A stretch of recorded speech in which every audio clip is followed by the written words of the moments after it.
Hello and welcome to the harbour at Stonehaven in Aberdeenshire, where 8 artists are lined up next to the fishing boats ready to cast their nets. It's a brand new episode of Landscape Artist of the Year.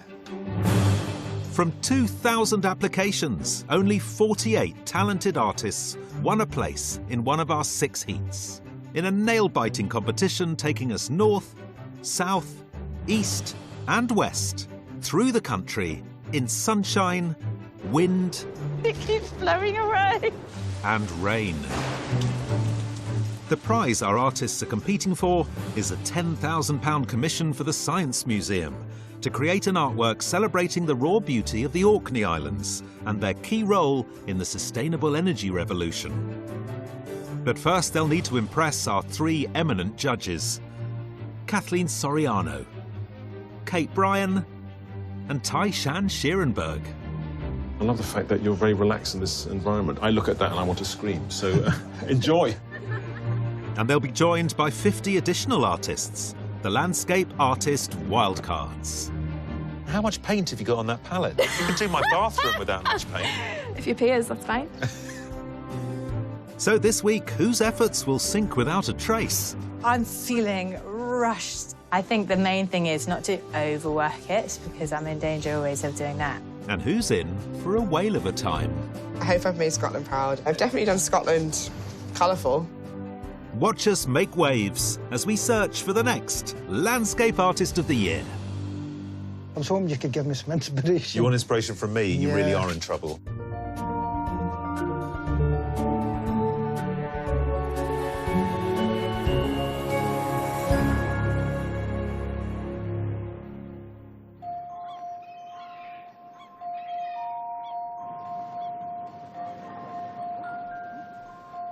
Angling for a good day at Stonehaven Harbour are 8 artists.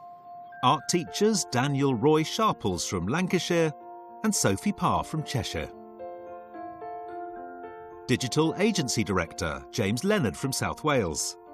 And artist Andrew Barrowman from Cornwall, who's working in charcoal.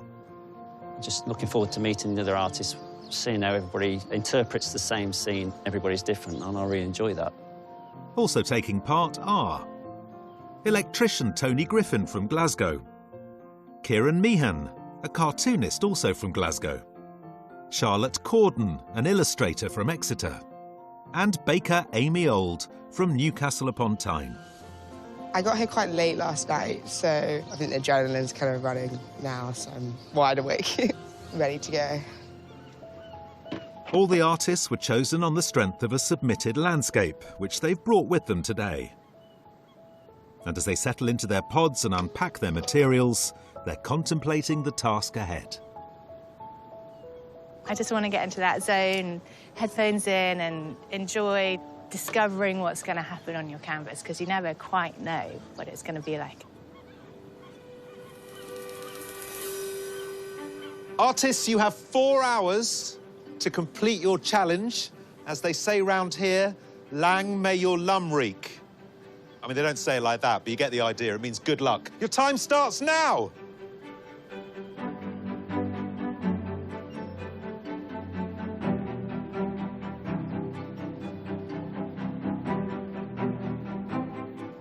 Under a foreboding sky, our artist's view from the concrete harbour wall looks out across the water and moored boats.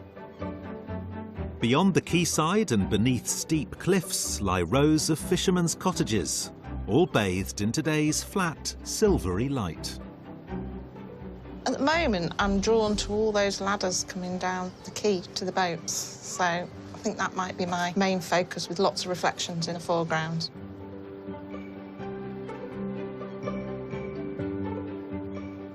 It's a busy view we've got today. I think that there's loads going on. It's quite hard to pick.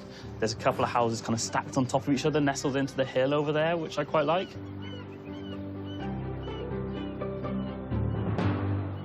Oh, beautiful morning in Bonnie, Scotland. But it is quite still at the minute, and it is quite monochrome almost. It's quite grey. I think it's a really hard view, actually. There isn't much middle ground and foreground. There's very little perspective and sense of distance. So I think a lot of them are going to struggle with that. And you know that famously in Scotland, you get all types of weather in a single day. You know, are artists confident, familiar with painting water? How do they feel about reflections? Have they braced themselves for the tide? I mean, this water's just going to disappear later. They've got to make very good decisions this morning to really anchor them. Yeah, and maybe take some photographs of the water. I missed my pun. Oh, sorry. Faced with the changing view and constant movement on the water, our first artist is diving straight in. Wonderful reflections on the water. I want to keep the reflection quite loose. I want to try and get as much of that in before the tide changes. Sophie Parr studied at Cheltenham College of Art and is now head of art and design at a school in Ellesmere Port in Cheshire. Her submission is of an overgrown blackthorn hedge near her home that she watched become more and more unkempt during lockdown. Sophie, sorry to interrupt. You were just getting going. Yeah. It looks very beautiful. But can you tell me what it is? What are these things? What have you decided on here? So I'm sort of focusing on that wall and the ladders coming down and then the boat's reflections. So I want to try and get as much of that in before the weather changes and the reflections might disappear. So let's talk about your submission. This beautiful blackthorn bush. I mean, I look at that like I look at this scene and think I want to scream. It's just so complex, but it's very beautiful in its abstraction. You always look for problems in a way. I mean, that is kind of a problem that needed solving. Yeah, I think I need the challenge. So if it seems too easy, then I get a little bit bored. You won't get bored today. No, I won't.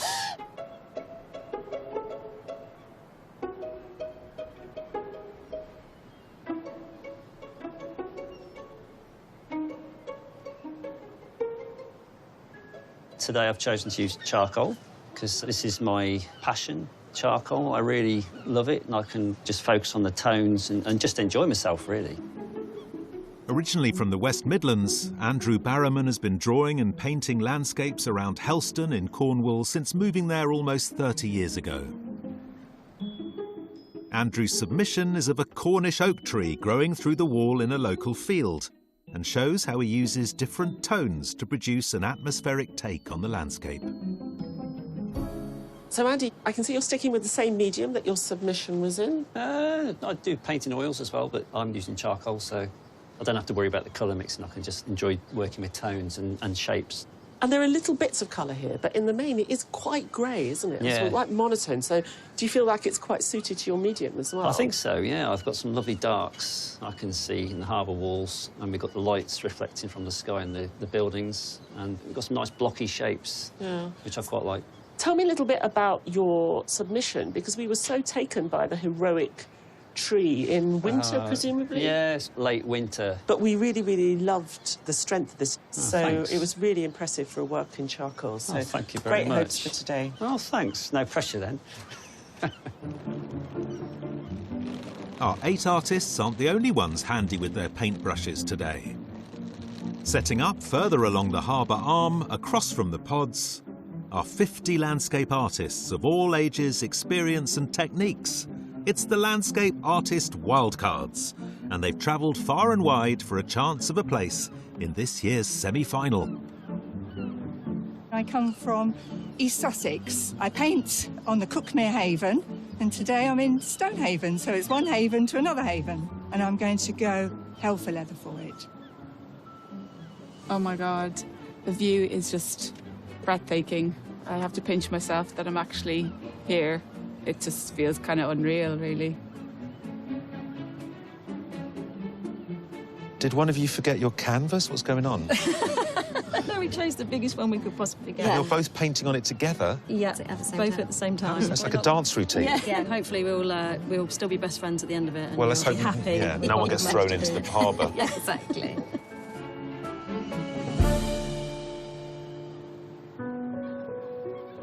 With the washed-out greys in today's weather, our next artist is bringing out different tones to add atmosphere to the scene. What I want to do is have quite a lot of sky in the painting. I think it's great, and I think it's challenging, trying to find the exact right grey for the sky. Growing up in Berkshire, illustrator Charlotte Corden was encouraged by her Chinese grandmother to paint. Charlotte's submission in oils was painted in a field in Dodyscombesley in Devon. Capturing an oak tree in full sunlight, it demonstrates Charlotte's impressionistic style. Morning, Charlotte. Good morning. What do you make of all this water? Yeah, I love it, but I'm going to make today about this Scottish sky and this Scottish landscape that's actually all around this town, and then this very safe little bit of a harbour. It's interesting that you've really responded to the sky because you've given it a clear half of your painting already. I'm going to stick with what I can see now, just because right now the clouds are exactly the sort of mood that I want to capture. Yeah. What about your submission? It is a great painting and it looks like it is done in like the shortest possible amount of time. Was it that fast to paint? Yeah, it was really fast. In fact, it never really got finished because my cat then got chased up the tree that I was painting and we had to get her back down. And then I just thought, well, actually it looks kind of good as it is. Interesting. Maybe your cat is some sort of artistic mentor that we really need to bring on the programme. So thank you very much, Charlotte. And Charlotte isn't the only one struggling with today's flat grey light. Our next artist is aiming to bring the scene to life with colour and contrast.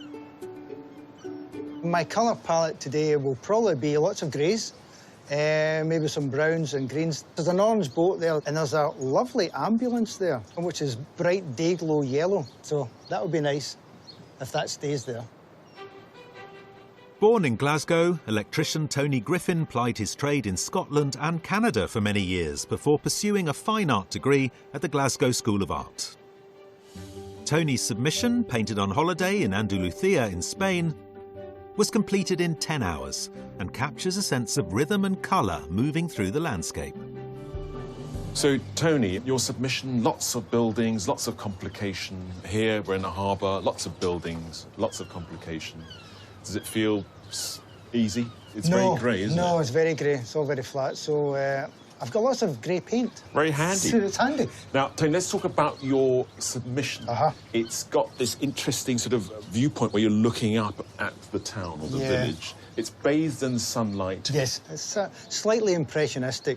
I like a lot of colour. I like there's a kind of rhythm to it, you know, going from left to right. That's what we're going to see here today, in a sense. It's going to be the rhythm of the shapes and that silhouette. All the way through. Well, look, I'm looking forward to it. With the first hour nearly up and the tide about to turn, our artists need to get a move on. I am still getting into the sky, although I know I really need to start on the rest of the painting. I'm starting to put some of the lines and the little details in without going too detailed. I'm not at panic stages yet. The weather does concern me, and the fact the tide is going out. You know, it is what it is. We're all in the same boat. Excuse the pun.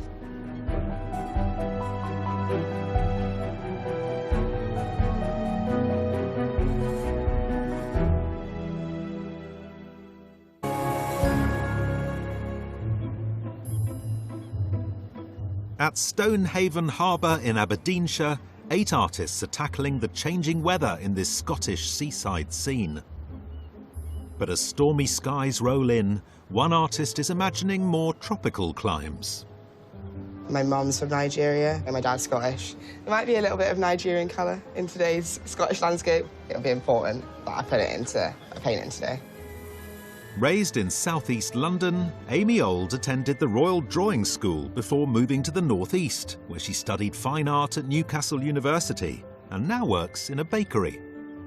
Amy's submission in watercolour and acrylics is of a natural spring in Nigeria and took 2 days to complete in her signature bright colours. Amy, I love it already. Can I take it? The colours are beautiful. There's sinuous lines of the water. I mean, what is it about you and water? You seem to just love it. I think it's just the movement of it. It's just never the same. It's fluid. It's very fluid. And I was really, really worried about you this morning because I was thinking there isn't nearly as much colour as we have in your wonderful submission, which takes me to hot countries, hot colours. Hot colours. Cool country, cool colours here. Yeah. How does that, what would you say to someone who said, well, that doesn't look like what we're looking at because the colours are all wrong? I just feel like it's just how I felt in the moment. Well, it promises to be something really, really interesting. Exciting. Thank you.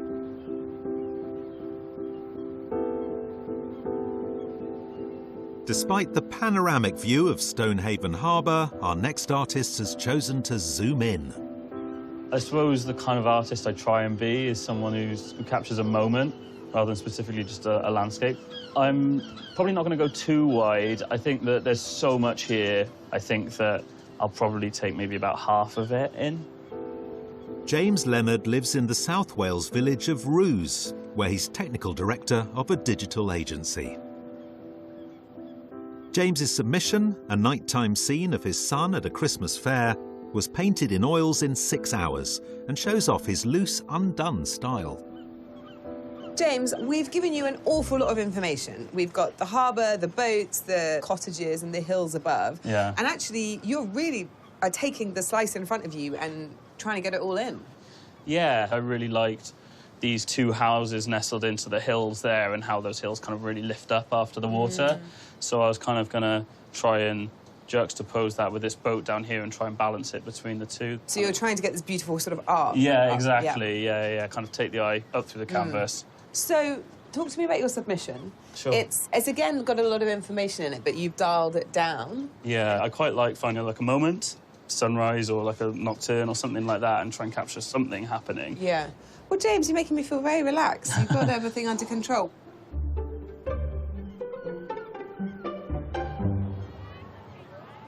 So something I've learned today Yes, is that Stonehaven is the birthplace of the deep-fried Mars bar. I've got 2 here. For brunch, it's brunch time, isn't it? Go on.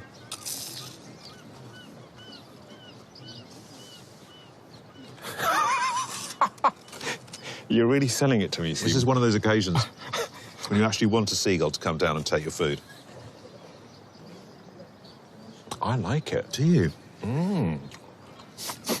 Thank you. I mean, looking out here, there's lots of buoys, there's lots of ladders and masts. And not only have our lovely painters got to deal with the boats and the reflections, but it's a very grey day. Yeah. So I think it might rain, which could be interesting. Yeah. The water's dropping in our little harbour here, so soon there won't be any water. So the whole thing is impossible. That's the joy and the awfulness of plein air painting. It's like a deep-fried Mars bar. You don't really want to eat it, but you have to. While I go in search of something to take away the taste of the Mars bar, our next artist is taking a stylised approach to the traditional harbour view. When I'm painting landscapes, I tend to go for the linear style and strong colours, which I don't see in front of me. There's something that I can see in stuff that other people might not be able to see. East London-born Kieran Meehan took drawing classes at the Glasgow School of Art as a child and went on to a career as a newspaper cartoonist. His submission in acrylics is of his brother walking along a country lane in Stowell Hill in Somerset, and took 30 hours to complete in his graphic, illustrative style. Kieran, you've definitely got the sky, I would say. That sort of glowering, lowered, it's intimidating. Dark clouds. With the trees and the water, you've taken us to the Caribbean, maybe? Mind you, knowing that Scottish weather changes every 2 minutes, we might even get there before the afternoon's out. So, Kieran, tell me what drew you to that view in your submission? Well, there's something kind of otherworldly about the 2 trees, and I included the figure for a touch of poignancy. And will you be looking for a poignant figure today, do you think? That will be the last thing. Well, it's looking good. Thank you.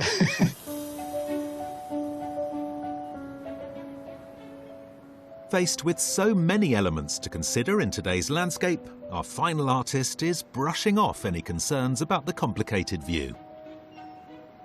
My style's sort of impressionistic. I do like to capture some sort of atmospheric perspective. I try and get the brush strokes done, within a couple of hours, so it tends to be quite loose. Daniel Roy Sharples from Preston studied illustration at the University of Central Lancashire and is now head of art at a local secondary school. His submission of Leith Street in Edinburgh during December took 4 days to complete, with distinctive marks capturing the rush of people and the reflection of lights on wet ground. Daniel, looking at submission, I didn't realise that the way you put down the mark is very idiosyncratic and very noticeable. Is a brushmark important? No, yeah, I do like to sort of see the brushstrokes at the end of the painting and, yeah, include them. And today, this is a very moody palette you've chosen. I know it's very grey here anyway. Is that your natural habitat? Yeah, like that big group of buildings there, it will just be a mass of that sort of tone. OK, so something simplified with the tone and colour right, it will sit in the right place in the space. And I love the fact that you're very relaxed in this environment. I look at that and I want to scream, so enjoy. Thank you. Further along the harbour arm, the wildcards are also taking it all in their stride. How much paint have you got on that palette? A lot of paint. Did you trip and spill some by mistake? I'm a go hard or go home person. It's big brushes, Go hard or go home. It's like enough to... You could do my bathroom without much paint. If your peers, that's fine. I love the way that you've sort of made this harbour look so picturesque and so quaint and so, well, almost like timeless. I suppose that's what the harbour is. It's bits here that are ancient, and then there's newer bits as well. So yeah, painting the whole story. Yeah.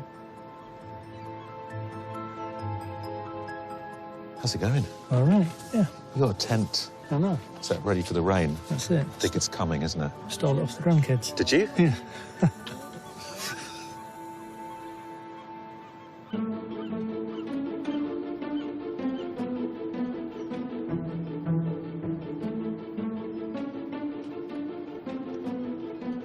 Back at the pods, with the halfway mark of the competition approaching, impending rain may be the least of our artists' problems. It's a complex subject matter. The amount of boats, trees, houses, water, everything, feeling apprehensive. I've now just gone completely away from the water and trying to block out some colour on the top because I've realised that I feel like time is getting on a little bit stressed. We're coming up to the end of the second hour, and I'm keen to get going with the details and the bolts and stuff like that. I feel like I've not got started properly yet, and I need to get a move on.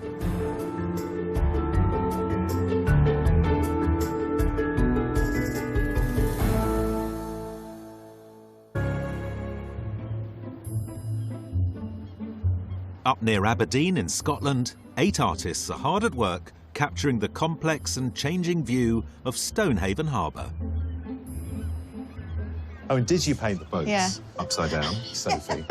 I painted them as I saw them. As you saw them? Which happened to be upside down in the reflection. You just don't like sky, do you? What have you got against love clouds, Sophie? What have they ever done to you? You've got to decide, is it about the clouds or is it about the boats? That's true.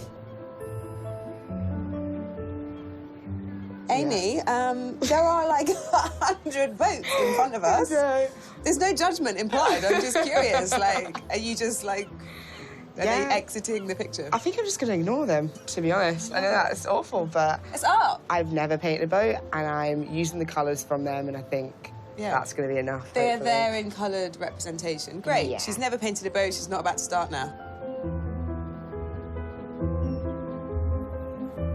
Purple haze. It's a bit Jimi Hendrix, yours, isn't it? I like the colour. How's it going, Tony? Well, I don't know where to go from here. I've been focused on things that are going to change, you know, with the light and the water. And I was hoping you could give me some inspiration. You want inspiration from me? You really are in trouble. With 2 hours left of the competition, our artists are navigating their way as best they can. But do our 3 judges think they're on the right course? Halfway through the day, as our artists look across the water, it's time to get your reflections. Ooh. Yeah, there's more where that came from. Well, I feel very buoyed about the whole thing. Oh, very good.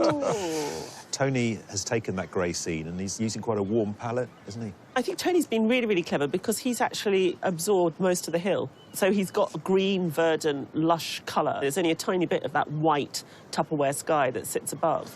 And I love the sweep that he's given us, this great sort of panorama and the way that he's using this warmth, when in actual fact it's quite flat and quite grey. Sophie seems interested in the tangle of lines and the ladders and the fences. I really admire Sophie for looking at something and saying, oh, that's a big kind of complex mess. I'll paint that. Like, everyone else is editing it out to make it quieter, to reduce it, to make it simpler, and Sophie's really leaning into it. It is all about reflection. So in the reflection, nothing's fixed, so she's still feeling her way through.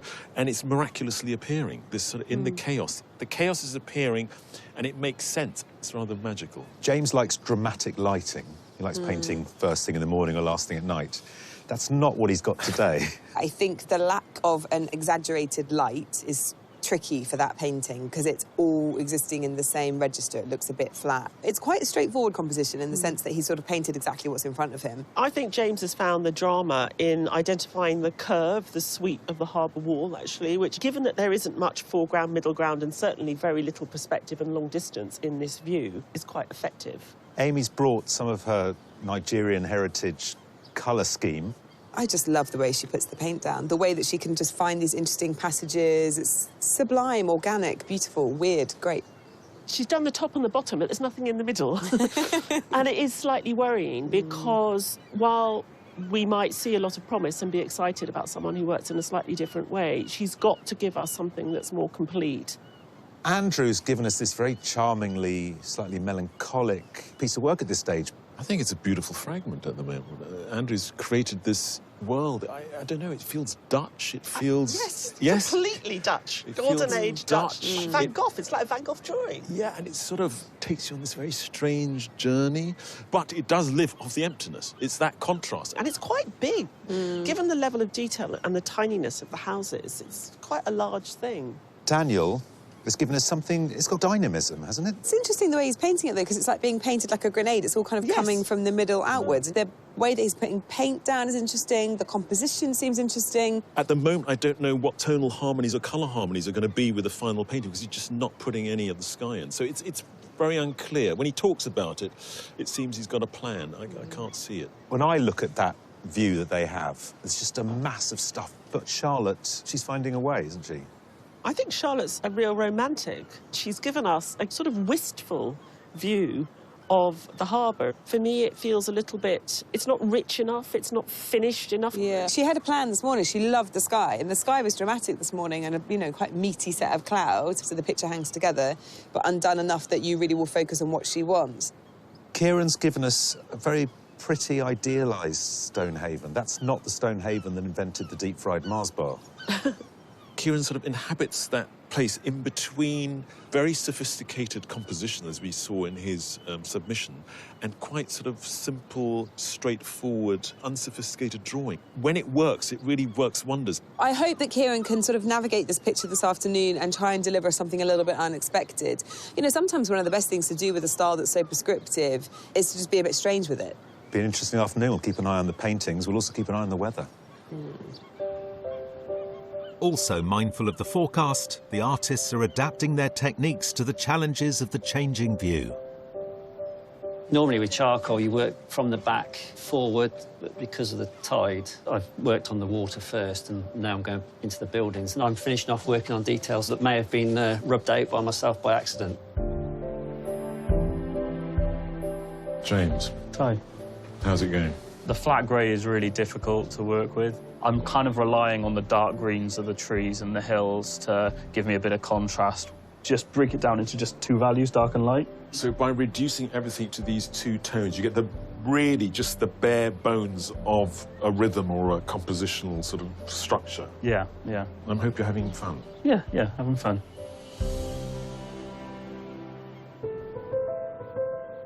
Stonehaven's natural bay, encircled by protective cliffs, was established as a thriving fishing harbour back in the early 17th century.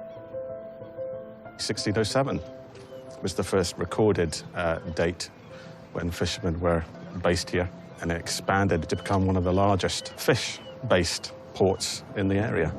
The fish could actually end up anywhere in the country. It was exported down to Edinburgh and London predominantly.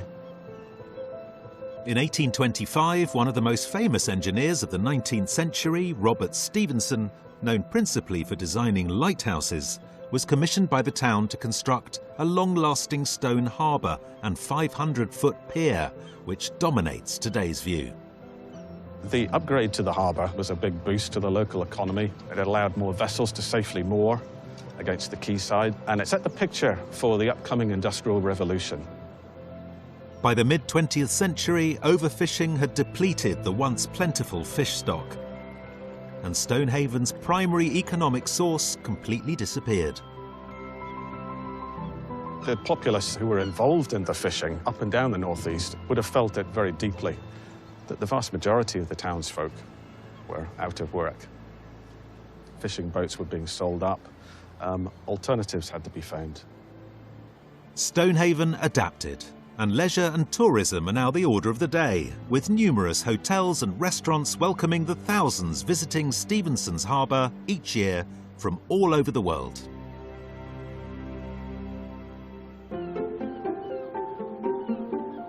And our wildcards are also enjoying their not-so-sunny day out in Stonehaven. I've never painted a harbour scene before. It's a challenging experience. I don't want to go down the chocolate box territory. Well, I think you're doing a great job of avoiding it. I mean, and part of that has to do with what you're painting onto. I'd like to collage almost at random bits of scrap, books and things, and then introduce order into that chaos. OK. I really admire the sort of patience that you've exhibited in making such sweet work. Thank you. I mean, it's a real labour of love, every single little brick of that cottage. Yeah, it's exhausting. I'm happy it's nearly done. This one. I've included a seagull because I feel like it adds to the atmosphere of Stonehaven. But I also wanted to get a total feeling of the place. I want to include the houses. They're shaped different ways to kind of protect from the sea when the weather is extreme, so there's something unique to the place too.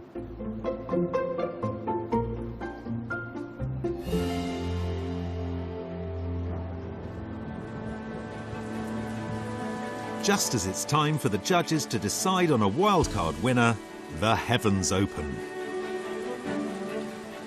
It's lovely. Lovely. But this is loveliest of all. I think you are a winner today. Hello. Well done.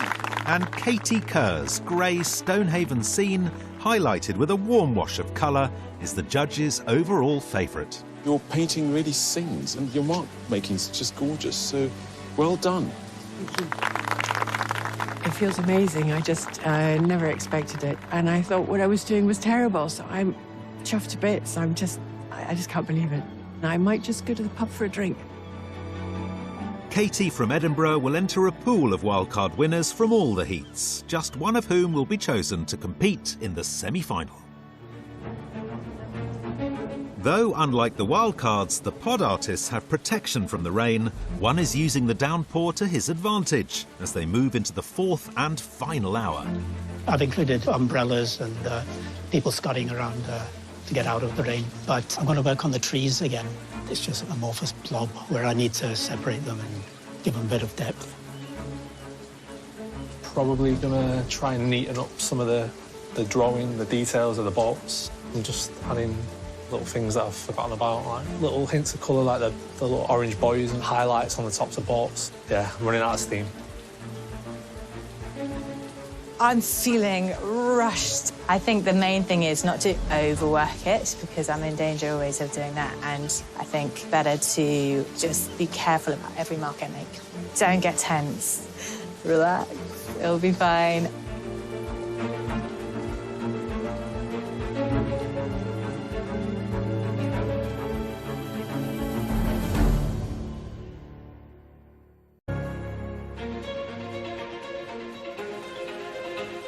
Our 8 artists are nearing the end of their harbourside landscape challenge at Stonehaven in Scotland.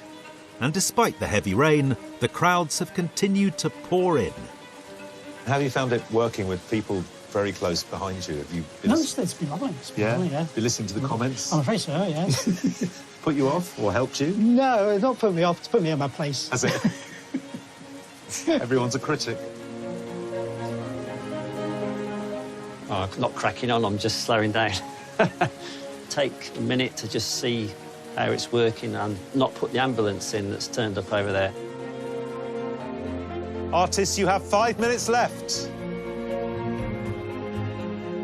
I'm going to leave it, not make a mess that I can't then put right in the last few seconds.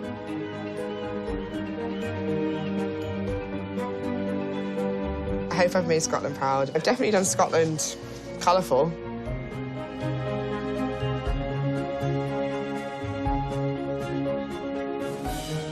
I'm done. I'm done.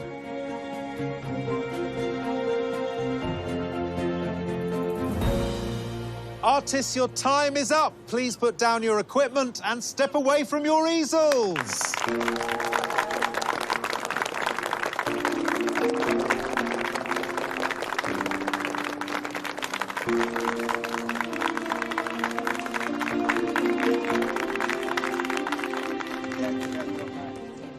As the artists relax, the judges head inside, out of the rain, to narrow their selection to a shortlist of 3.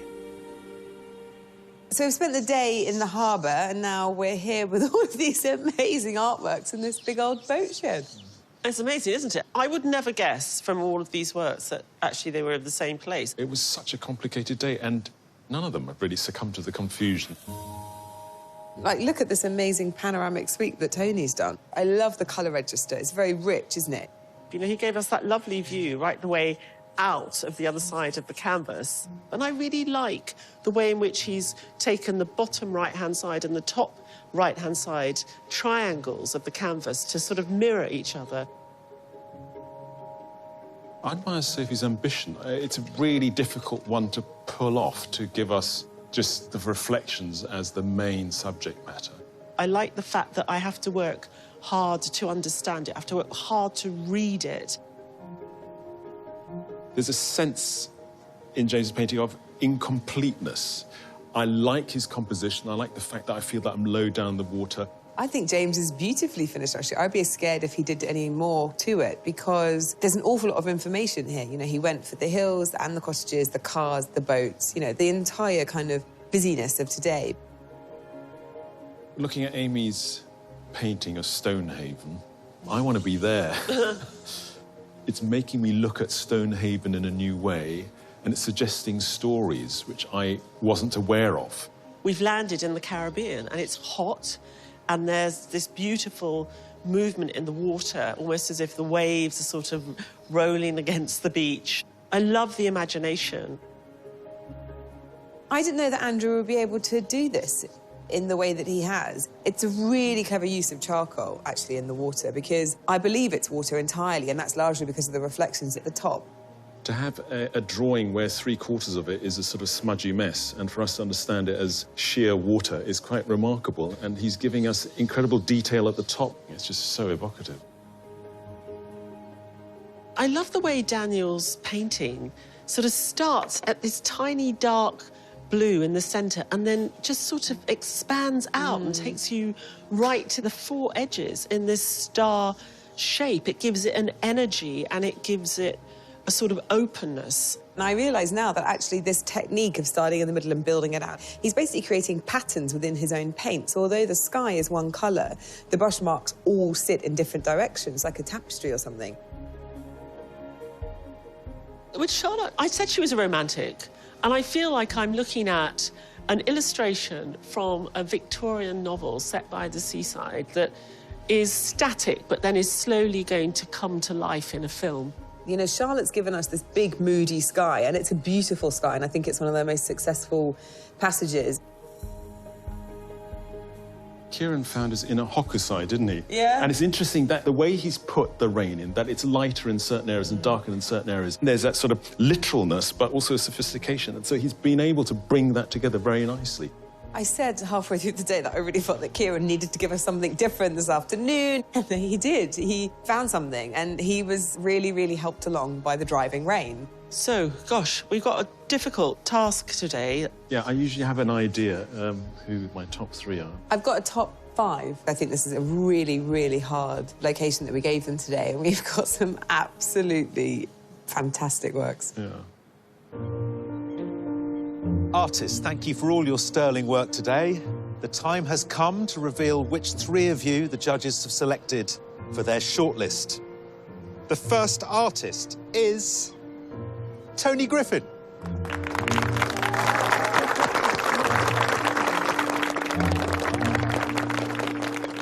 The second artist on the shortlist is Amy Old.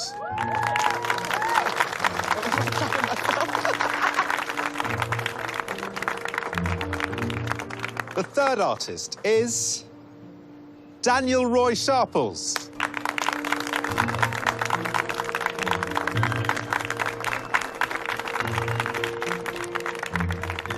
commiserations to the rest of you. I hope you've all enjoyed the day. We've enjoyed watching you work. Thank you very much. Cheers. Thank you. Well done. See you in a bit. Well done. Hope you enjoyed it.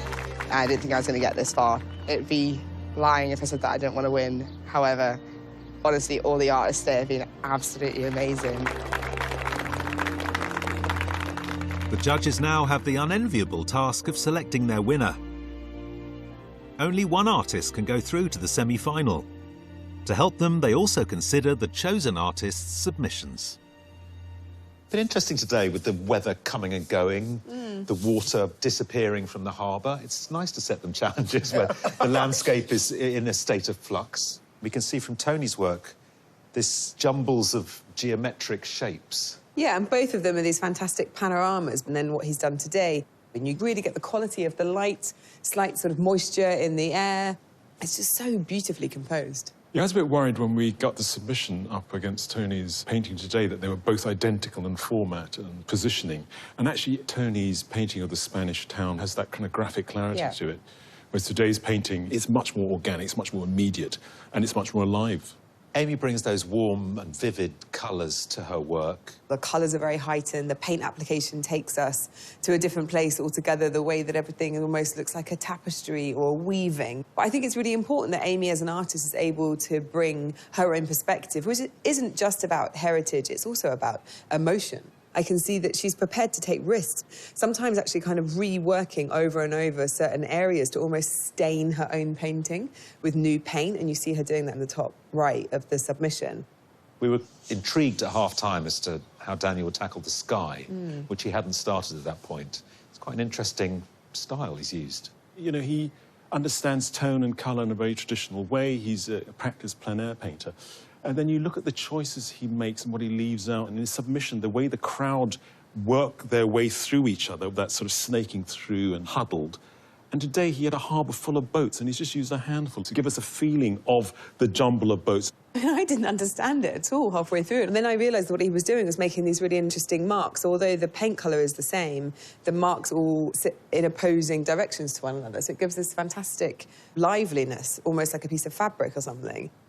Right, well, I've just realised that I've spent a whole day in a fishing town, so there is a place available in the semi-final. Who's going to fill it?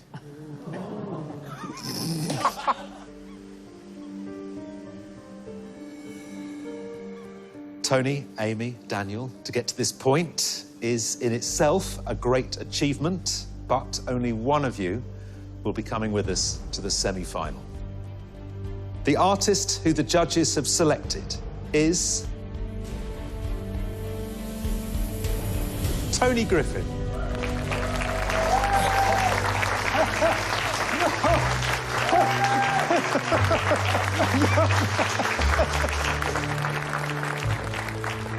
To be the winner of this heat is just phenomenal. I'm kind of speechless. I've never actually felt like that before, other than the birth of my children. I think it's just unbelievable.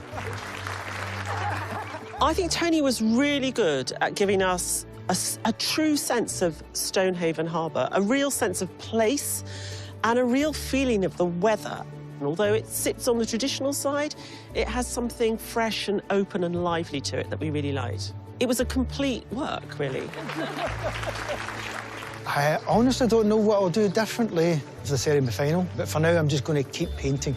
If I can make this my full-time job, that is the pinnacle. That's what I want to do.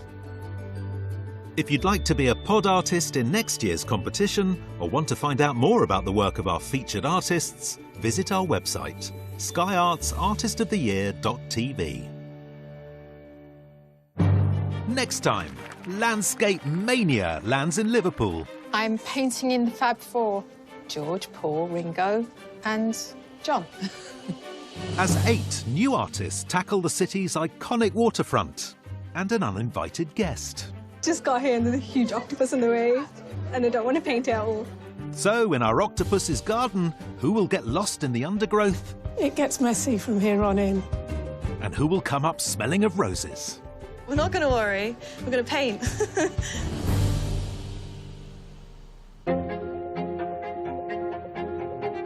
seeking redemption and a chance to extinguish the past. Catch a new episode of Fire Country every Wednesday over on Sky Witness.